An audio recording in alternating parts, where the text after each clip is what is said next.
না, সেই জন্য জেএসপিও মানছে না, আমরাও মানছি না। ওয়াকফ বিল হোক, মুসলমানের পার্সোনাল ল নিয়ে হোক, যারাই খেলাধুলা করবার চেষ্টা করবে, আঘাত দেওয়ার চেষ্টা করবে, তারা ভারতবর্ষ থেকে নির্মূল হয়ে যাবে। বর্ডার সিকিউরিটি ফোর্স কি করছে, কেন্দ্রীয় সরকার কি করছে, রোহিঙ্গারা যখন ঢুকছে, প্রধানমন্ত্রী ক্লাস 8 পাস আছেন কিনা সেটা আমি জানি না, স্বরাষ্ট্রমন্ত্রী কতদূর পড়েছেন জানি না, কিন্তু মুসলমানরা এখন অনেকটা শিক্ষিত। আমার পেটে ব্যথা হবে আর মোদি ওষুধ খাবে, সেটা হবে না। আজকে যেটা কিরকম যে ওয়াকফ বিল নিয়ে প্রতিবাদ সভা এখানে হয়েছে, তার মধ্যে থেকে পরিষ্কার আমরা জানিয়ে দিয়েছি কি মোদি হোক আর ভারতবর্ষের অন্য কোনো দল হোক, তারা যদি চেষ্টা করবে সংখ্যালঘুদের উপরে আঘাত আনার, সেটা কোনো পার্টি মানবে না। সেই জন্য জেএসপিও মানছে না, আমরাও মানছি না। এবং তৃণমূল কংগ্রেস তার আজকে এখানে প্রতিবাদ করেছে এবং সাথে আছে। আর অতীতে আমরা দেখেছি যারা বাবরি মসজিদ নিয়ে খেলাধুলা করেছিল, মুসলমানের কিরকম যে অধিকার হরণ করেছিল, তারা নির্মূল হয়ে গেছে। যারাই চেষ্টা করবে মুসলমানের কিরকম সে ওয়াকফ বিল হোক, মুসলমানের পার্সোনাল ল নিয়ে হোক, যারাই খেলাধুলা করবার চেষ্টা করবে, আঘাত দেওয়ার চেষ্টা করবে, তারা ভারতবর্ষ থেকে নির্মূল হয়ে যাবে। কলকাতা থেকে যেভাবে বিএনপি নেতাকে অ্যারেস্ট করা হয়েছে, পাকচুর থানায় অ্যারেস্ট করেছে, এই বিষয়ে কি বলবেন? যে ও এটা এখানে ওয়াকফের ব্যাপার হচ্ছে, ওটা আপনারা যান পার্টি অফিসে, পার্টির যারা কিরকম সে মুখ্য সচিব আছে তারা বলবে।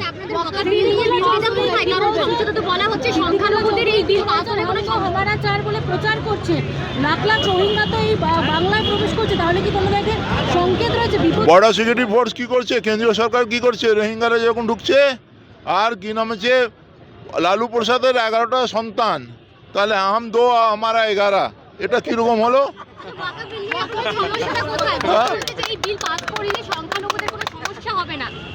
কে বলছে? যারা বলছে তারা মুসলমানকে যদি মূর্খ মনে করে, তারা হতে পারে না। প্রধানমন্ত্রী ক্লাস 8 পাস আছেন কিনা সেটা আমি জানি না, স্বরাষ্ট্রমন্ত্রী কতদূর পড়েছেন জানি না, কিন্তু মুসলমানরা এখন অনেকটা শিক্ষিত, তারা বুঝে কোন পথে হাঁটতে হবে। আজকে যদি তারা বাধ্য করে আমাদের আন্দোলনের পথে হাঁটতে, আমরা হাঁটবো। আমরা মুসলমানরা একটা জিনিস ভয় করে না, সেটা হচ্ছে মৃত্যুকে। মৃত্যুর জন্য আমরা সবসময় প্রস্তুত আছি। এর বেশি কি করবে, মেরে দেবে, কিন্তু আমরা প্রতিবাদ করি।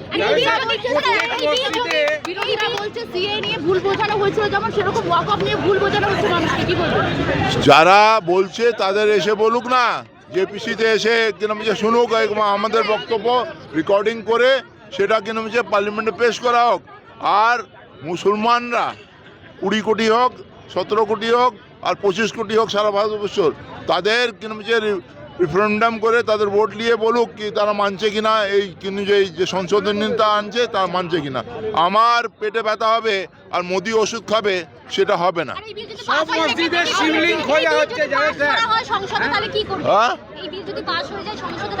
আমরা রাস্তা নামবো, আমরা আইনের লড়াই লড়বো। আমাদের রাস্তা আছে এখনো আইনের উপরে, সুপ্রিম কোর্টের উপরে আমরা লড়বো।